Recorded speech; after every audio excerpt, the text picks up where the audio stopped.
Hello everyone, thank you so much for clicking on yet another episode of Pages from My Notebook, a True to Life podcast. My name is Erica, I'm your host, and I'm alone. That's almost always the case. I live alone, go to school alone, grocery shop alone. I'm just by myself, and as Queen Kacey Musgraves said, and hence provided the title of this episode, it's a lonely weekend. Sometimes people that prefer to be alone can feel lonely. It's not always the same thing. Being alone is not lonely. People get that confused. But I'm going to talk about my experiences with loneliness while living alone and being an introverted, independent person, how I combat these feelings and get myself to actually go out and live life. So if that interests you, just keep on listening. So I'll begin this episode with defining the word introvert. According to dictionary.com, noun, a person who prefers calm environments, limits social engagement, or embraces a greater than average preference for solitude. Psychology, a person characterized by concern primarily with his or her own thoughts and feelings. Adjective, having a disposition that is taxed by social engagement and energized by calm environments, resulting in the preference for quiet solitude. As a verb, to turn inward.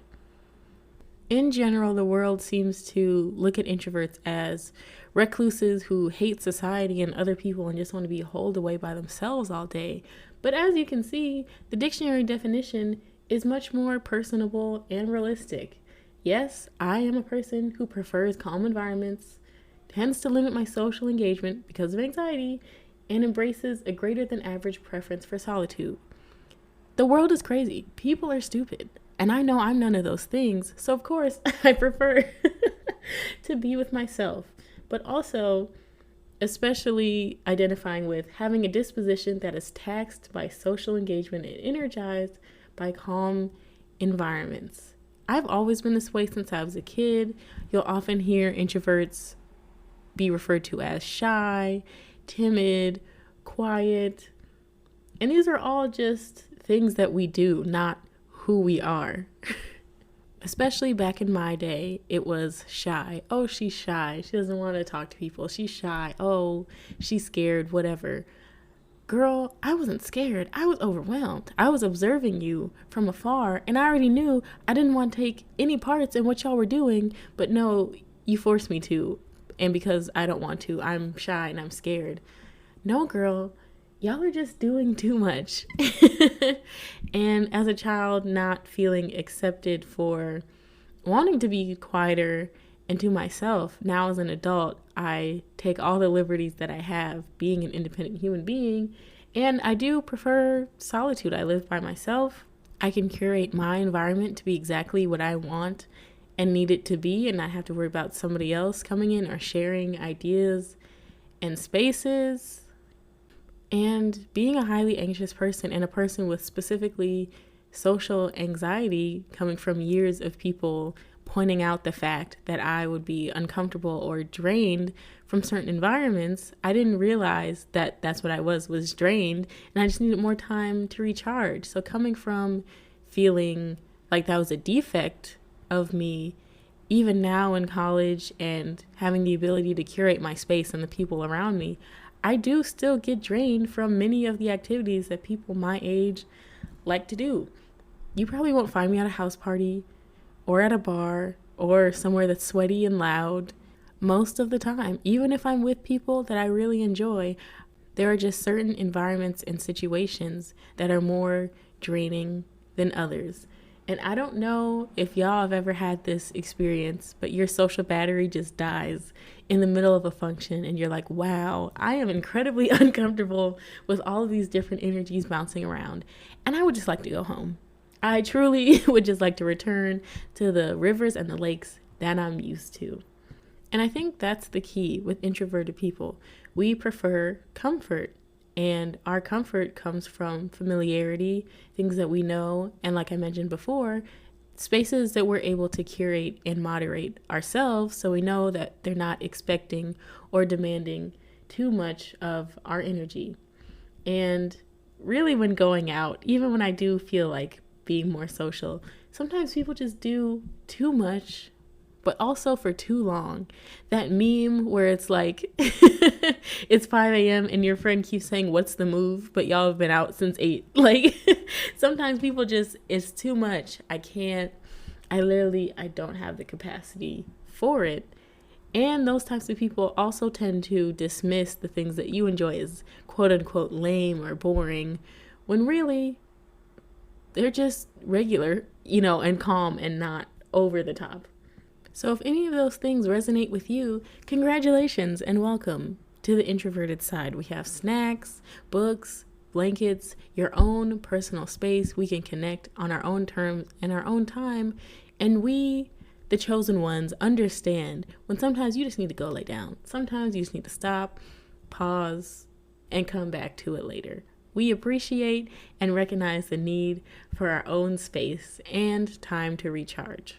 So even though we know and appreciate the wonders of alone time and solitude, sometimes introverts can get lonely. And we're not lonely just due to the mere fact that we are physically only with ourselves, but especially for me, I find that oftentimes what I'm missing is connection. Of course, talking to myself, my brain is my own, my thoughts are my own, so I have time to process and go over things that I think about. But it comes to a certain point where I can't talk to me anymore. I've already overthought the overthinking of the original thought that I had. Like, there's nothing left for me to say to me to keep me entertained, even about good things. If I'm not overthinking bad things, I get stuck in my same routines and I look up and realize, oh wow, I haven't talked to my mom today, or I haven't seen how my friends are doing in a long time. And what's missing is that connection with people that you care about. Everybody likes to feel like they're important to somebody, that somebody cares about them. And when you're by yourself a lot, you can get caught up in this trap of being so fixated within your own world that you look up and think, wow, I maybe had this thought and I don't have anyone to share it with. Or wow, I'm going all these places I usually go by myself, but I really wish I could share this beautiful dinner looking over the sunset with a friend. Or I wish I had somebody to watch this movie with me.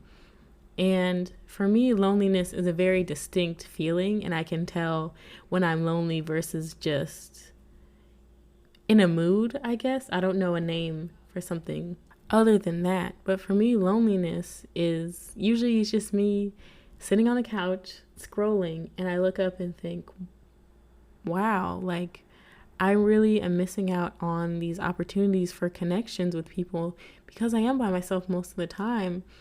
And I sit and I think about the good times that I have had in the past with people that I care about, and think about how much time has passed. And I get this aching, almost like hollow feeling in my stomach. Like, wow, I really miss the people that I love and care about. And I'm lonely in this moment. And I've had to really sit and discern the feelings between actual loneliness and just feeling down about something. Because for me, I tend to experience a lot of life through my phone, through social media, through watching people on the internet and people watching in person, living their lives, and wondering how these people have always been able to find a place that they feel comfortable, have always been able to find people that they can be their entire selves around and form these genuine connections and memories with. And I've had to unpack a lot and accept that I'm comfortable being by myself, but there are times that I wish there were people around that understood me. Because as much as I hate to admit it, sometimes I do need and crave validation from others. Sometimes that's just people saying, wow, I'm hearing you. Wow, I see you. Wow, I acknowledge that this and this happened to you. Here I am existing with you, hearing you out, providing support for you, and also sharing parts of themselves with me, because that's part of the human experience. It's connection, it's talking, it's getting to know people, it's sharing experiences. And when you sit and think about how so much time can pass between you talking to somebody that you love or catching up with somebody, it really gets to you. And I feel bad, or that I'm failing at keeping up with the relationships I do have, but also I'm not forming any new ones staying in the house. And also, I've had to grapple with the differences between boundaries and walls. And I saw a post about this the other day, is that boundaries are flexible and meant to help you grow, and walls are firm and immovable and meant to shield you from something.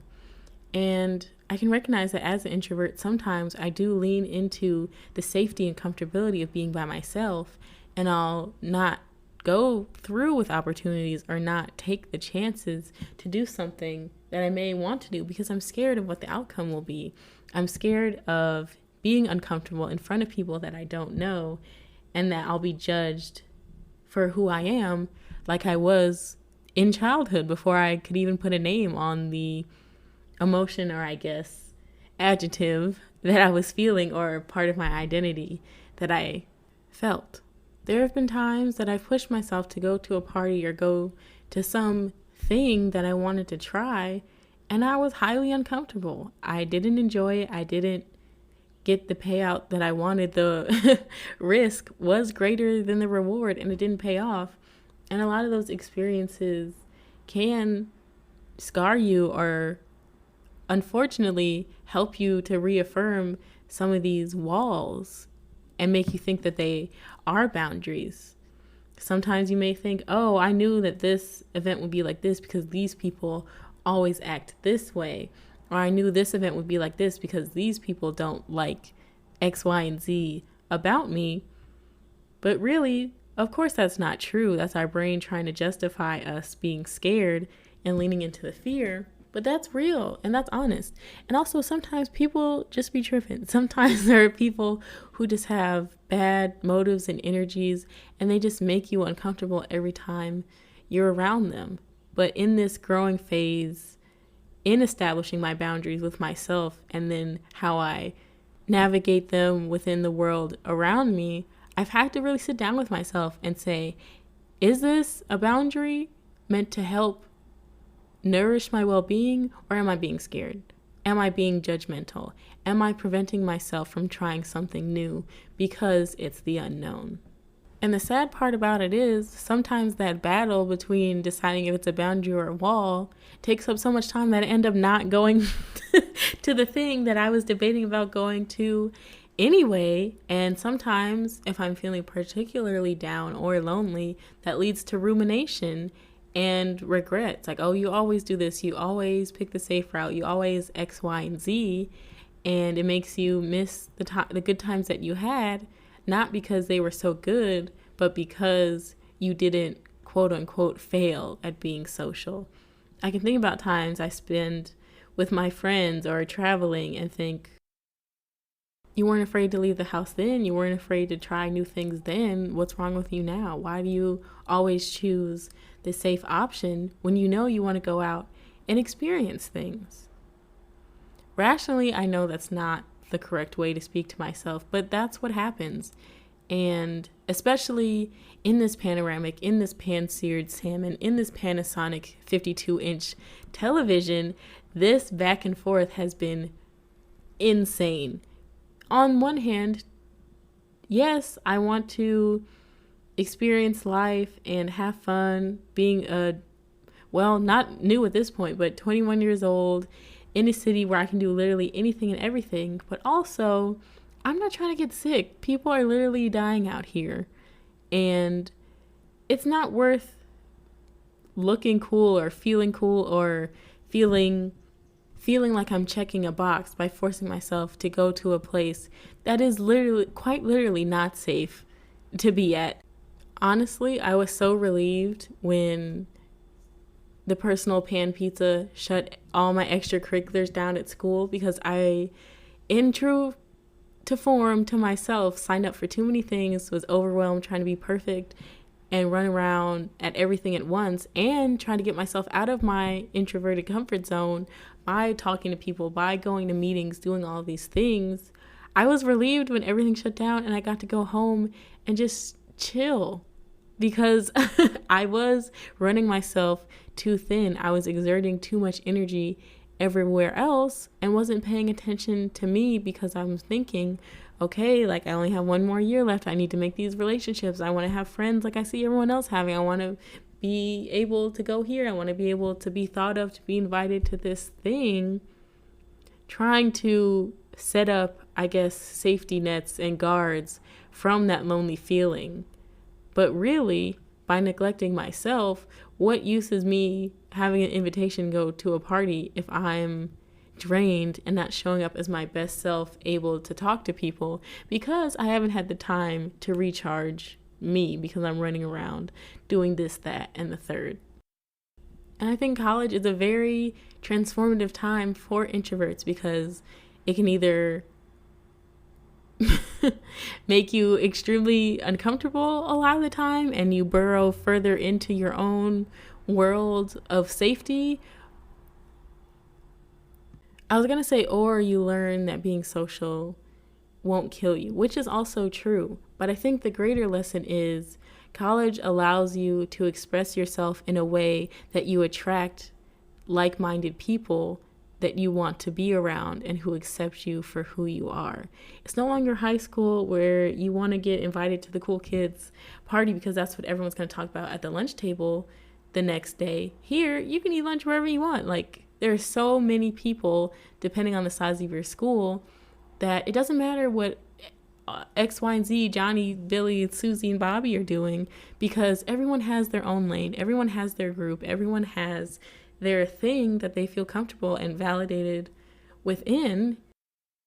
For me, it hasn't been the easiest, but I've been able slowly but surely to show up as myself more places and gain friends and acquaintances and people that I know who enjoy me, who enjoy being around me, and likewise me for them, just to be myself. People that understand that you don't want to be going everywhere all around the world in one night at once if you don't want to. People that understand that there is beauty in the difference and there's beauty in stillness and quiet. And there are so many people and places and things that appreciate that. So even though there's a world that welcomes introverts with open arms, if we venture out long enough to find it, there is the ultimate boss that you have to beat, that level in the video game that you get close but you just can't quite shake it. And that's the fear of missing out. Hey y'all, whether you're an avid listener already or want to make your own podcast like me, Anchor is the easiest way to get started. Let me tell you about it. It's free. You can record and edit your podcast directly from your phone or computer. Anchor will do all the heavy lifting and distribute your podcast for you to major platforms such as Spotify and Apple Podcasts. You can even make money from your podcast. Yes, you can secure the bag with no minimum listenership. It's everything you need to make a podcast all in one place. Download the free Anchor app or go to anchor.fm to get started. One of the things that still trips me up is that I'm so comfortable in establishing my boundaries, knowing my limits and when I need to recharge and be by myself, but I still get caught up in the fear of missing out, feeling like my life is passing me by because I'm not doing what I see on Instagram or on YouTube or on TV. And more so, feeling like I need to be social and interact with people and go out and do all these things. Craving interaction is a human emotion. But for someone who prefers to be by themselves, this push and pull of wanting to be with people but also wanting to be by yourself, it feels weird because we know and we've established that hanging out with other people 7.5 times out of 10 is going to be more uncomfortable than being alone. So why do I get these urges to be with everyone else, to do what everyone else is doing, when I know that generally it's not an environment that I enjoy? And a lot of times that comes from past experiences where people call out that your social battery has died. They're like, oh, why haven't you said anything? Are you having fun? Don't stand against the wall. Don't be in the corner. Come here. And nobody is genuinely trying to make you more comfortable. They're just trying to make you conform to what everyone else is doing. And that just drains the battery even further, because girl, not only do I not want to be here and do what you're doing, I don't have the energy to try and even fathom to pretend to want to do that, or to have to explain to you why I don't want to.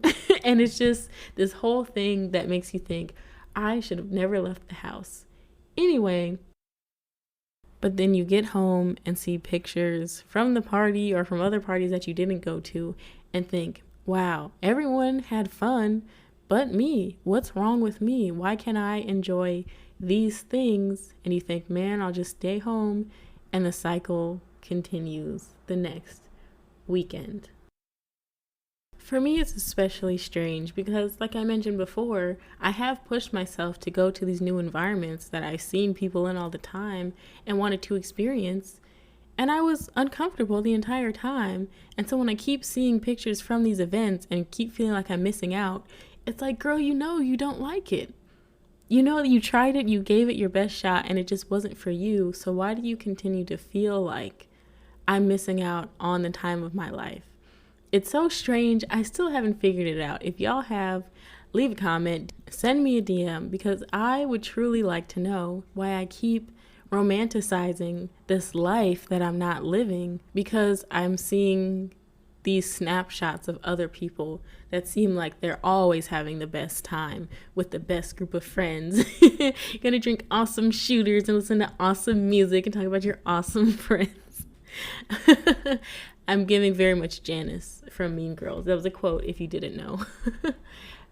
It just gives very high school, because I felt like this also, but it was different because I knew more people in my high school closely than I do in college. So I knew these people were out here doing X, Y, and Z, and I wasn't trying to end up on the news or doing something crazy. So it was easier to rationalize and not feel bad about the things my peers were doing because I knew them more so.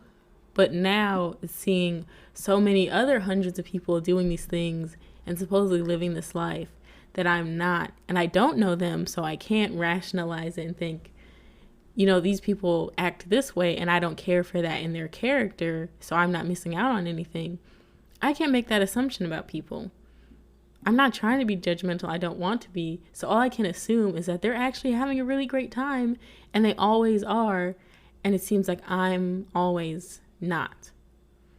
I recently saw this post on Instagram talking about FOMO, and it says that what lies behind FOMO is actually the fear of being forgotten.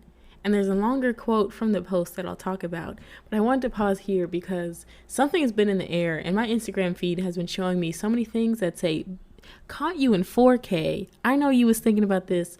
Here you go. Being forgotten is one of my biggest fears. Feeling like I'm insignificant or disposable. It like shakes me to my core. I hate it. And I also just took the Enneagram test, and I'm a type 5, and that was in the description too. We hate feeling like we don't know something or people don't think of us as important or knowledgeable. The world is just coming for me, girl. And that's how I knew this had to be this week's episode, because the universe was like, come on, let's go. Let's unpack all of these things. But I think that's truly what it is, because I'm seeing pictures, videos, you know, captured moments in time of these people having this awesome time. And I'm seeing people create memories. And for me, sitting alone in my apartment, watching Paternity Court and drinking wine, that's not a memory I'm creating. I'm watching these people have fun, smiles, wearing fun outfits, dancing, doing whatever. And they're going to remember that and think, wow, remember that time in college we had this party and we did this thing and we ate this stuff and we went here? And I'm sitting here thinking, wow, I'm by myself doing something so insignificant during this time in my life that's supposed to be the best. Am I going to remember it as being boring and lonely? Are people even going to remember me, that I exist, that I hung out with people? And it can spiral into this really weird existential kind of thing. And it's so crazy, the effect that social media has on us. That's a whole different episode. But I hope I'm not alone in this feeling. It's a very weird phenomenon, but I know it has to exist in other people. And the Instagram quote, again, the rest of it reads, FOMO triggers my internalized self-disposability, and my insecure ego thinks that I lack relevance if I am not perpetually seen, active, or socializing. I lack relevance if I am not perpetually seen, active, or socializing. And that's really MFing it, because, like I've said this whole episode, I know I prefer being alone. I know being alone is more comfortable than many social situations that I have within my grasp. So why do I feel like nobody is going to ever remember the impact I had on them because I'm not constantly being perceived outside of my bubble, because I'm not seemingly going out and living the life that I should be living because other people my age, my area, my demographic are living? That my life or my existence is somehow less than because I choose and prefer to spend time with myself, because spending time by myself is what nurtures me. That makes me somehow defective and non-important in the grand scheme of things. Which, again, existential, very much, why am I here? How did we get there? What is all of this?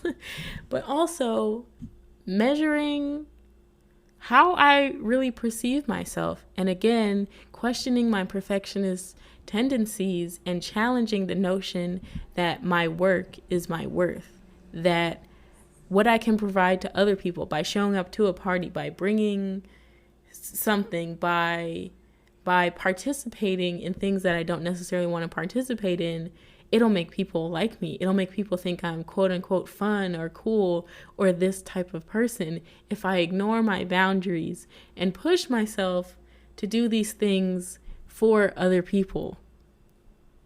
That's crazy.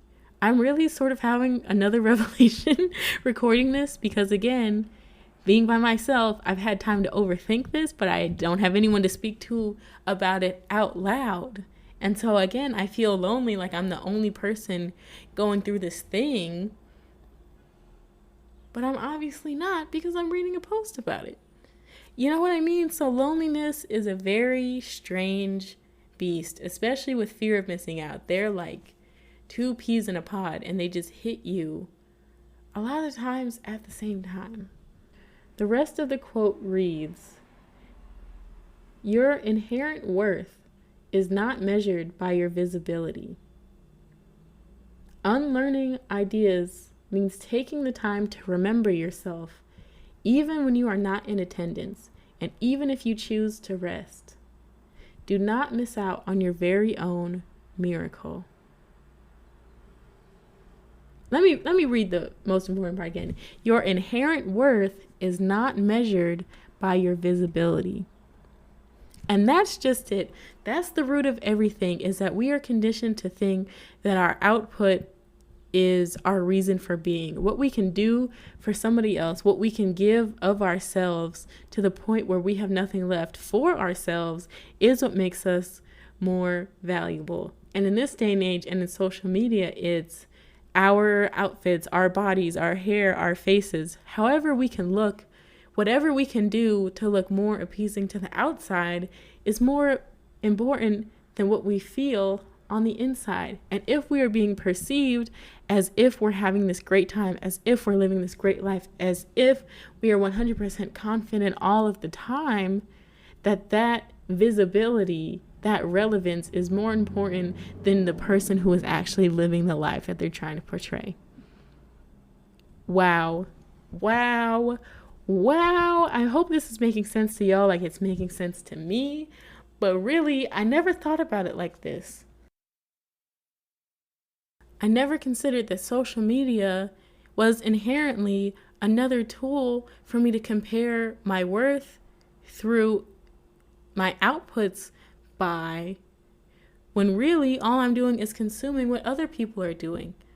But I'm therefore comparing my worth by what I'm putting out or lack thereof because I don't have pictures from a party to post or X, Y, and Z. It's all coming to me. I'm having my Raven Baxter moment. I'm seeing not only to the future but to the past because that's really it. It's all the fear of perfectionism. It's all tying your worth to your output, to expectations of other people.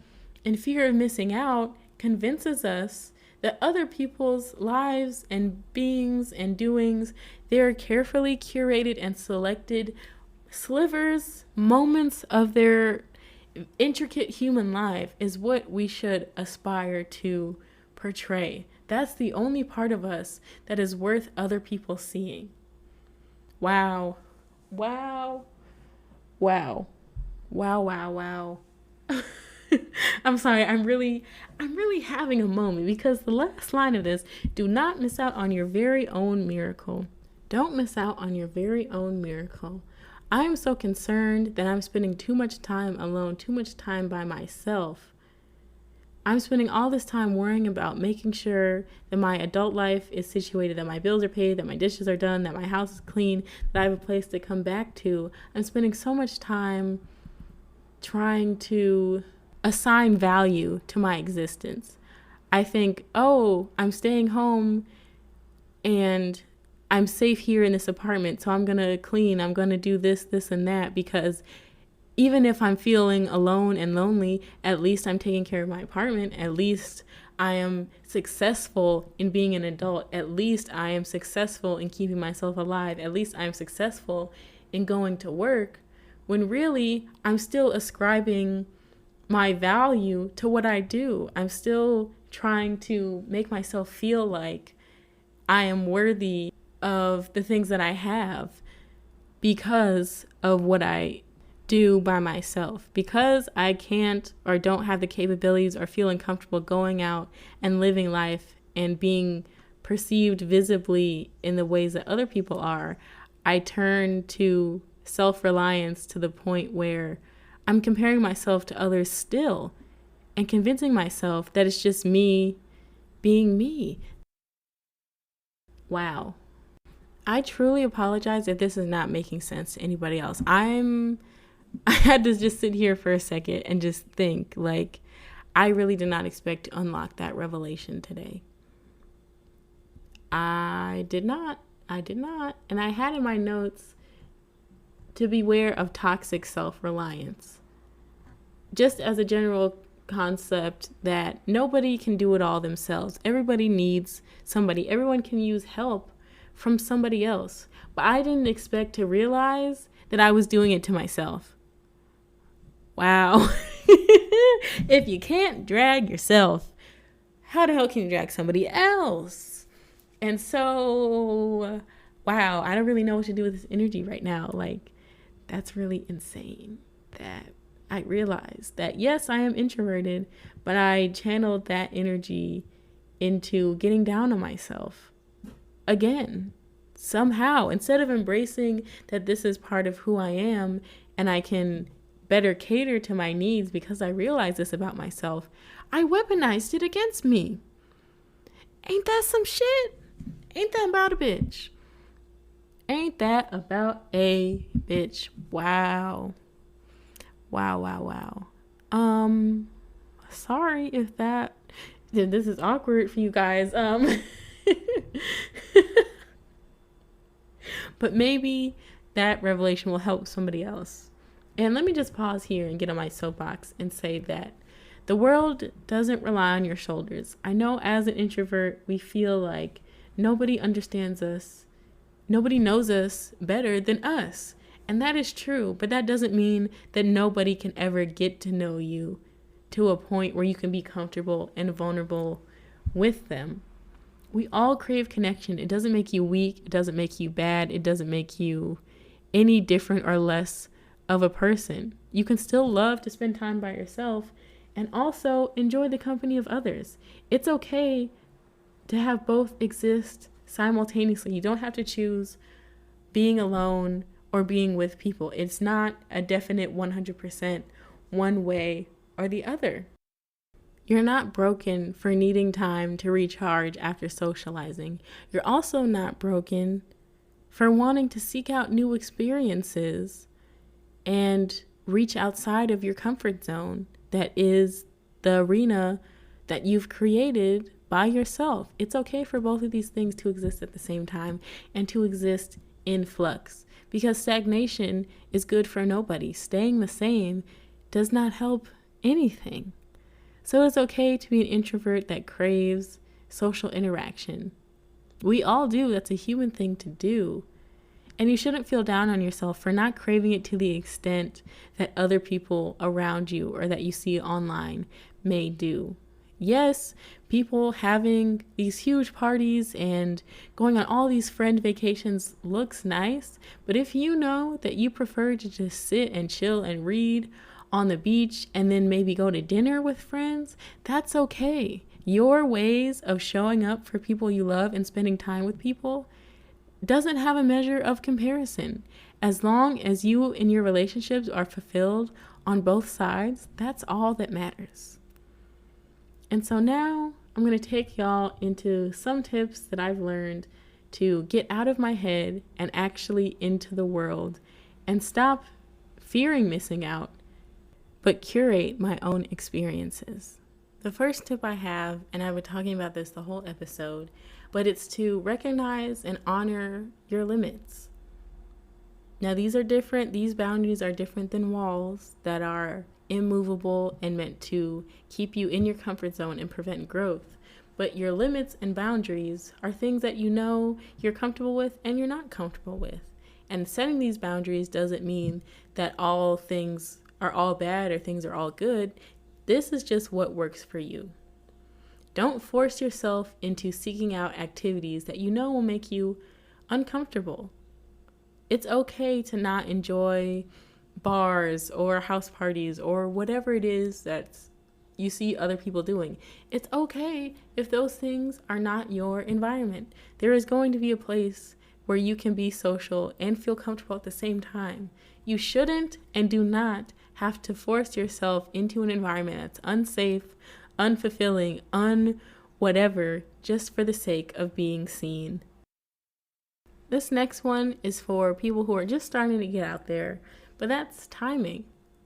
This goes two ways. One of the more important ones is to give yourself a goal time that you at least want to stay out by.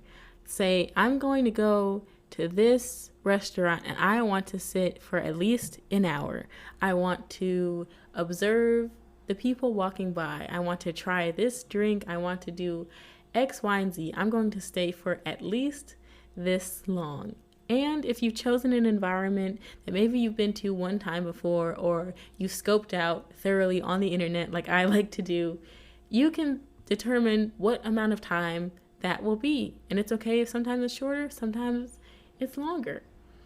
And you can set a time that you'll leave by if it's an event that's going to push you a little bit past the zone that you know. So maybe your friend invited you to a house party, and generally that environment isn't for you, but because there's people there that you know and enjoy, you're going to show up for that person.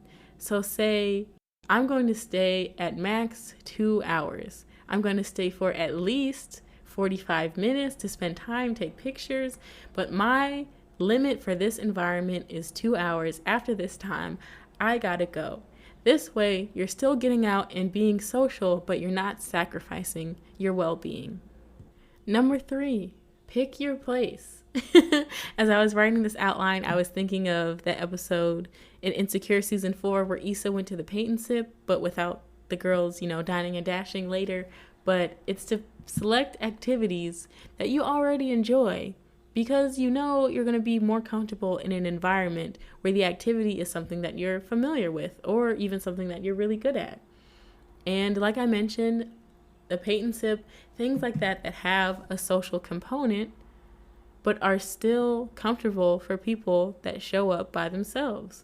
The other weekend, I went to a drag brunch. They had solo tickets, and I've never been to a brunch specifically, but I've been to a drag show, and I know that that environment is conducive to solo people because you're all just standing in the crowd. And I've been to a restaurant by myself, and I know you're just seated at a table. So because I have those two familiar experiences, I felt comfortable going to this event by myself because I knew it would accommodate for me, and it's something I enjoyed. I've been on gallery crawls with a big group where if you're feeling overwhelmed, you can wander away for a second, or you can strike up a conversation because there's a mutual interest between you and the people around you. So there are plenty of activities wherever you are that are a social setting, but also comfortable for those that are solo. The next tip is to show up as the person that you want to feel like. So if you're going to a brunch, if you're going to an art show, dress like the person you've always wanted to be showing up at these places. Dress comfortably, dress in a way that you feel good about.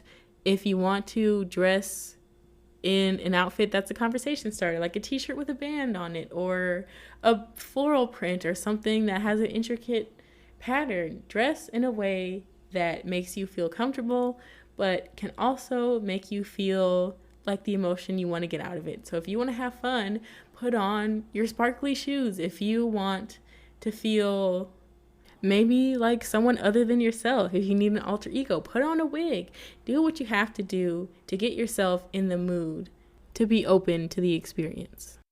And you didn't hear it from me, but if you're the type of person, alcohol helps too. Just saying. The next tip is to accept silence. As introverts, that's what we're used to, but a lot of people going out aren't. People think silence is awkward or uncomfortable, but it doesn't have to be. And especially if it's your first few times going out by yourself or seeking out these experiences, be okay with and accept that you don't have to fill every space. It's not your obligation to, and no one is expecting you to. It's okay to just take in your surroundings and sometimes let other people take the reins. For me, I like to practice, I guess, speaking up, like saying observations out loud to get some conversation started, because that is helpful for me in filling up my social meter and getting that interaction that I crave. But if you don't have anything to say, you don't have to say anything. It's okay to just show up as you are and be an attentive listener. Because if you don't have anything to say, some people, if you get a person that likes to talk, just smile and nod, add in little here and there, and boom, your conversation is done. And lastly, but most importantly, applaud your wins. If you got through an entire event, maybe even past the time that you set that you wanted to stay at least by, that's amazing. Even if you had to excuse yourself to the bathroom, wink, wink, nudge, nudge, and you took your purse and you just left because it wasn't what you expected, that's great too. You still accepted, took the opportunity, saw it out, and you got what you needed out of it. You learned something from it. You had an experience, and you didn't fear missing out because you took the opportunity by the reins. You took advantage of it. You did it. Just you showing up, fulfilling your needs, going out, doing what you want to do is a win. And that's all she wrote for this episode of Pages from My Notebook. We got a little deep in the middle. Maybe it was just me. I really hope it makes sense to you all. I'm still trying to think through it myself, but thanks for rocking with me if you've got this far. Please share this episode with a friend, someone you think can benefit from it, would enjoy it too. And also share the other episodes of the podcast. They're still there, great to listen to, fantastic replay value if I do say so myself, okay? And subscribe on whatever platform you listen on to get more future episodes, because I'm gonna keep doing this. I like this thing we have, me and you, don't you? Yeah, you do. All right. Thank you so much for clicking on this episode of Pages from My Notebook, a true to life podcast. Shout out to the introverts. Shout out to the people that need 3 weeks minimum to recharge after going to a party. I see you. I hear you. I'm with you. I am you. Okay. Thank you so much for listening, and I hope to have you listening again soon. Bye. Pages from My Notebook, a true to life podcast, is a passion project by yours truly, Erica Barnes. Read episode descriptions and more at pagesfrommynotebookpod.com. Follow the pod on Instagram at pagesfrommynotebookpod and like the pod on Facebook at facebook.com/pagesfrommynotebookpod. You can support the pod monthly via Anchor at anchor.fm/Erica-Barnes/support. I hope to have you listening again soon.